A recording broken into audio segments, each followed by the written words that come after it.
There are profound lessons from history that we can see in retrospect that we can't see in the present.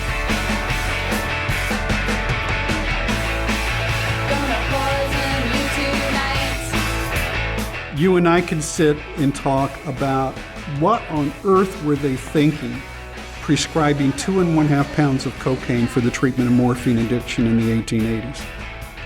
And we could just look back with incredible arrogance and condescension at what they were doing back there. But when you really study history, one of the things that comes is a profound sense of humility. Because what I know is it's very difficult to see harm in the name of help in one's own era. Electroshock therapy may be recommended for other disorders.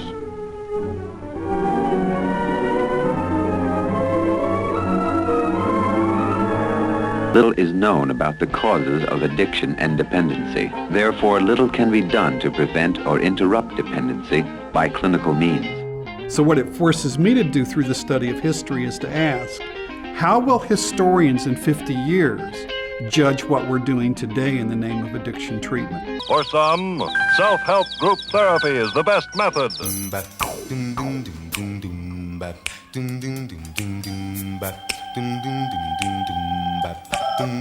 Down in Leicester's methadone clinic, gotta be down for you to be. It may take you the rest of your days to get away from the warmth of an opiate haze. Down in Leicester's methadone clinic, and no coming is just the beginning. They got the psychoanalytic devices, gonna break clues off your shoes and eradicate your vices. Down in Leicester's, they don't take chances. Ain't no smooth talking fools or lascivious dancing. And you're in harm in the name of health. Do we have some of that going on in the current era? And it really says there's an ethical and moral responsibility for us to identify that as quickly as we can and eliminate the harm that can come from those practices.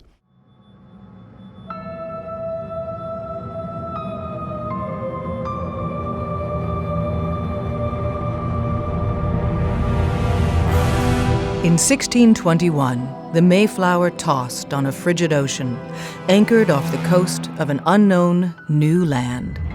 Work crews toiled ashore to erect permanent shelter, while the rest of the eager but tired colonists remained on board. Life on the crowded decks had become unbearable, and a raging sickness made death common. To make matters worse, passengers and crew were almost out of beer. Even amid their other challenges, no one took the beer situation lightly. It was an age that considered alcohol safer than water. Water had a bad reputation in 17th century Europe, where much of it was polluted, and many colonists expected a similar situation in America. The wisdom of the day held that alcohol was essential for good health. A stiff drink warmed a person on cold nights and kept off chills and fevers. It made hard work easier to bear, aided digestion, and in general, helped sustain the constitution. Abstinence, on the other hand, invited trouble, and some people considered non-drinkers crank-brained. There also was a practical consideration. Liquor kept well at sea, whereas water fouled in its wooden barrels. For the colonists, it was clear from the start. They needed to produce alcohol locally. First, they duplicated traditional European beverages. Then, with New World ingredients and a spirit of invention, the colonists introduced their own flavors to the world. Drinking in America had begun. Most colonial drinking was utilitarian, with high alcohol consumption a normal part of personal and community habits. In colonial homes, beer and cider accompanied most meals. Even children shared the dinner beer. Such mealtime practices made steady drinkers of most Americans, men, women, and children alike. Drinking was also prevalent outside the home. Farmers, for example, typically took generous liquor rations into the fields each morning for themselves and their hired hands.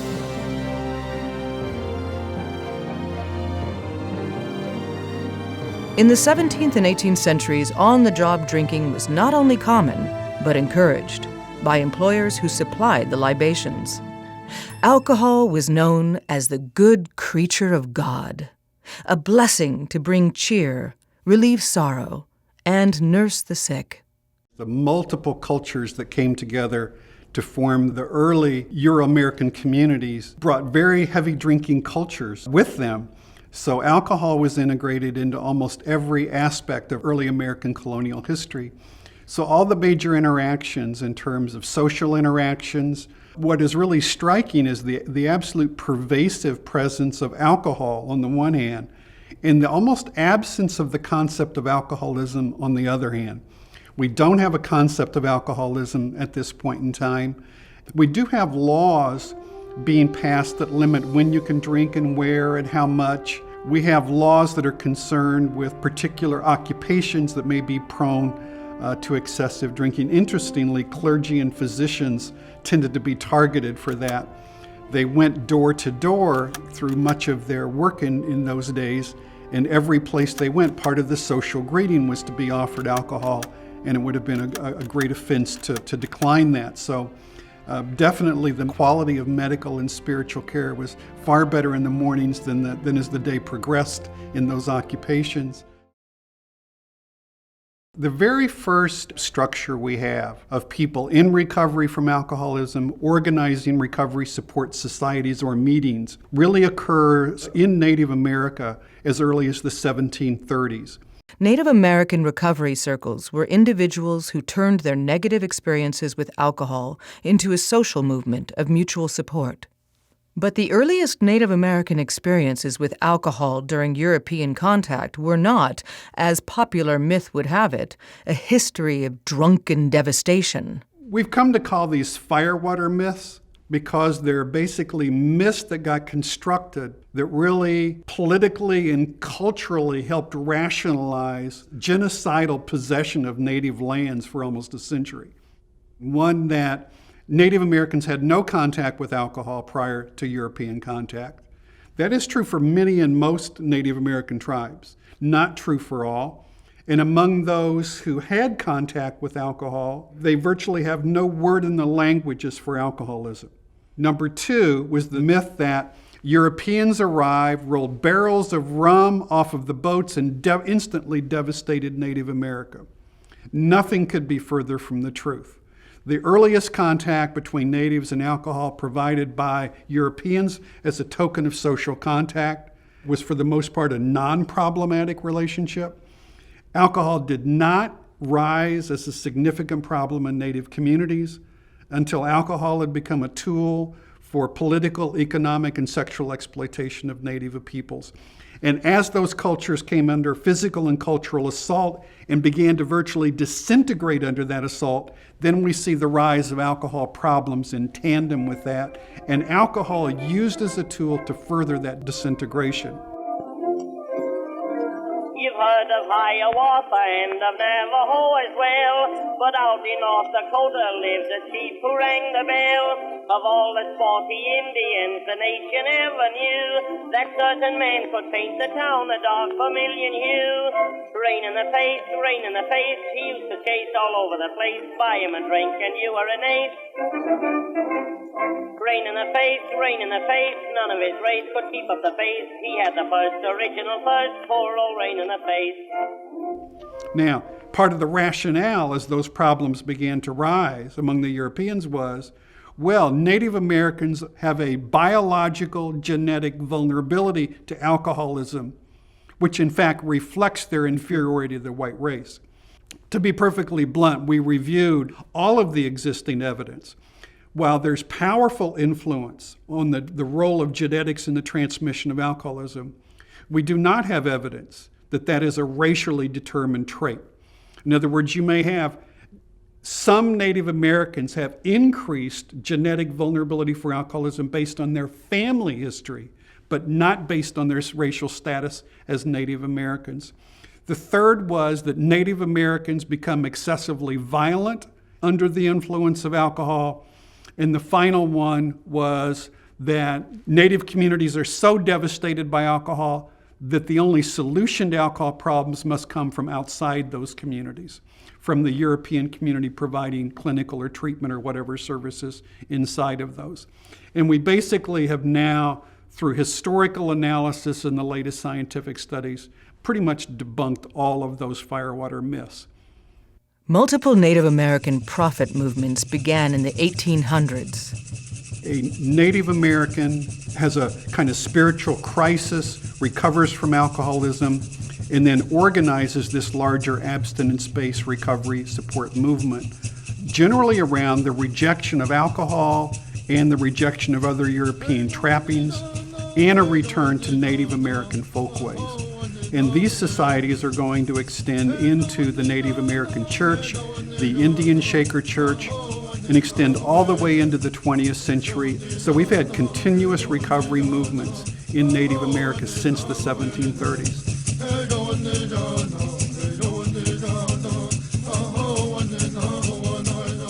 As America moved towards its birth as a republic, drunkenness became more visible as a growing personal and social problem.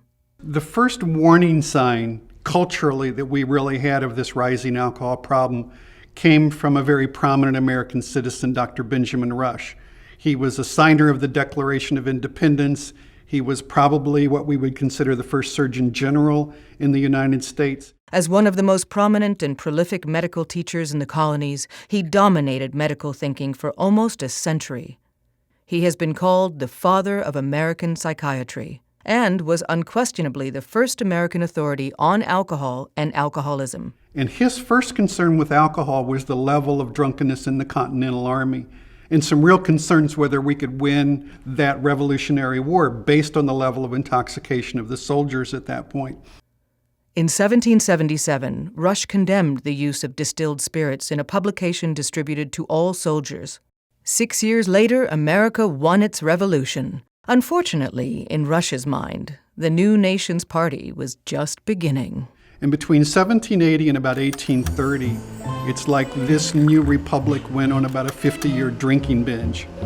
Per capita alcohol consumption jumped from about 2.5 gallons of raw alcohol per person to about 7.5 gallons of alcohol per person, about more than 3 times our current level of drinking in the country.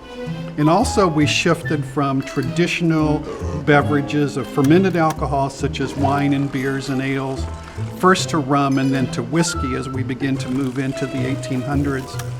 And then we saw this explosive rise of very serious alcohol-related problems within the culture that really birthed the American temperance movement.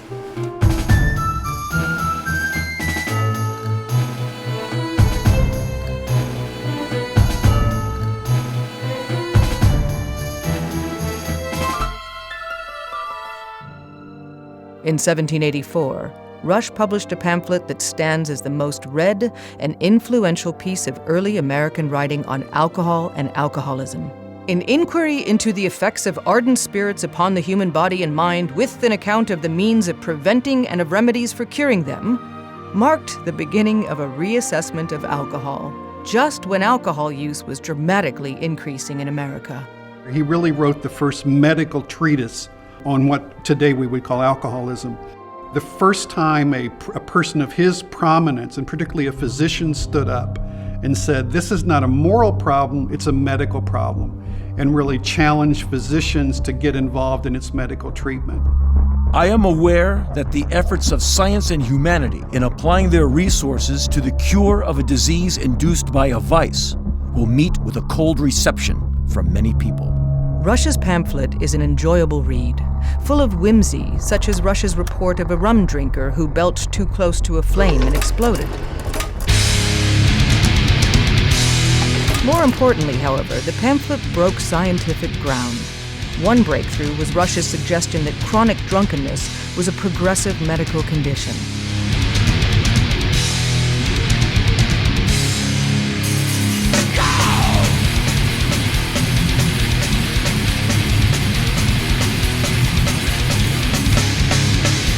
His moral and physical thermometer was an early depiction of this progression, showing stages of alcoholic behavior and related medical consequences.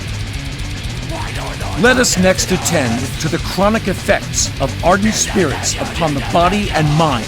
The following are the usual consequences of the habitual use of ardent spirits: a decay of appetite, sickness at stomach, and a puking of bile, or a discharge of frothy and viscid phlegm by hawking in the morning. Obstructions of the liver, jaundice and dropsy of the belly and limbs, and finally, of every cavity in the body, a swelling in the feet and legs. Hoarseness and a husky cough, which often terminate in consumption and sometimes in an acute and fatal disease of the lungs. Diabetes, that is, a frequent and weakening discharge of pale or sweetish urine. Redness and eruptions on different parts of the body. They generally begin on the nose, and after gradually extending all over the face, sometimes descend to the limbs in the form of leprosy. They have been called rumbuds when they appear in the face. A fetid breath, composed of everything that is offensive in putrid animal matter. Epilepsy, gout, and all its various forms of swelled limbs, colic, palsy, and apoplexy. Lastly, madness. The late Dr. Waters, while he acted as house pupil and apothecary of the Pennsylvania Hospital, assured me that in 1/3 of the patients confined by this terrible disease, it had been introduced by ardent spirits.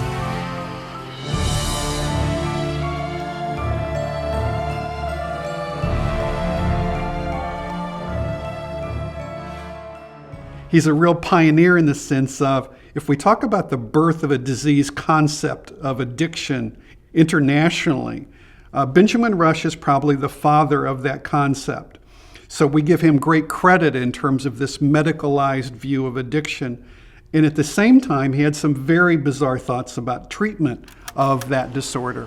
He generally felt that, as most treatments in that time, that alcoholism was a result of sort of these body humors being out of balance. So he put people back in balance by bleeding them and purging them and treating them with medicines laden with mercury, calomel, that today we know probably poisoned a number of his patients.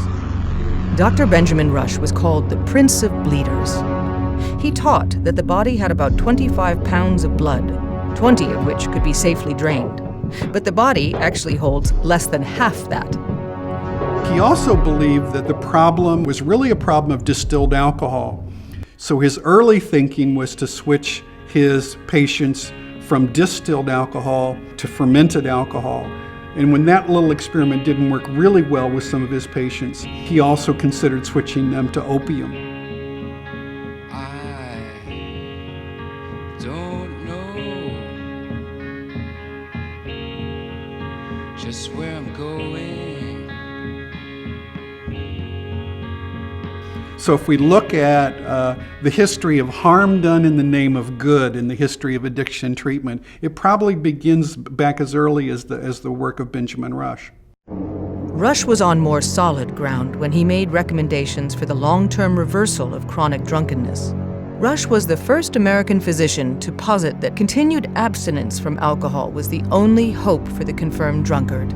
It has been said that the disuse of spirits should be gradual, but my observations authorize me to say that persons who have been addicted to them should abstain from them suddenly and entirely. Taste not, handle not, touch not should be inscribed upon every vessel that contains spirits in the house of a man who wished to be cured of habits of intemperance.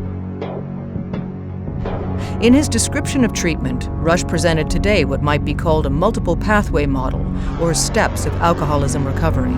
Rush laid out no less than 12 remedies that he had known to produce sobriety in the confirmed drunkard. These included Christian conversion, acute guilt or shame, the linking of drink with some painful impression, a violent attack of an acute disease,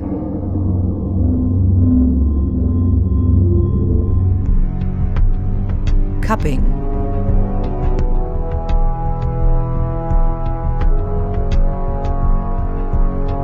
witnessing the death of a drunkard, and swearing an oath of abstinence.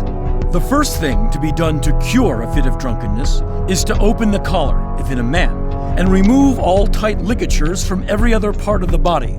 The head and shoulders should at the same time be elevated so as to favor a more feeble determination of the blood of the brain. The contents of the stomach should be discharged by thrusting a feather down the throat. It often restores the patient immediately to his sense and feet. Should it fail of exciting a puking, a napkin should be wrapped round the head and wetted an hour or two with cold water. Or, cold water should be poured in a stream upon the head. In the latter way, I have sometimes seen it used when a boy in the city of Philadelphia. It was applied by dragging the patient, when found drunk in the street, to a pump and pumping water upon his head for 10 or 15 minutes. The patient generally rose and walked off, sober and sullen after the use of this remedy. Rush described how he cured a case of drunkenness by inducing vomiting through the use of tartar emetic mixed in with the alcohol. He reported, for the 2 years following this treatment, the fellow could not stand the sight or smell of alcohol. And then by 1811, he was calling for the creation of special institutions for the treatment of what then was called inebriety, what today we would call addiction or chemical dependence.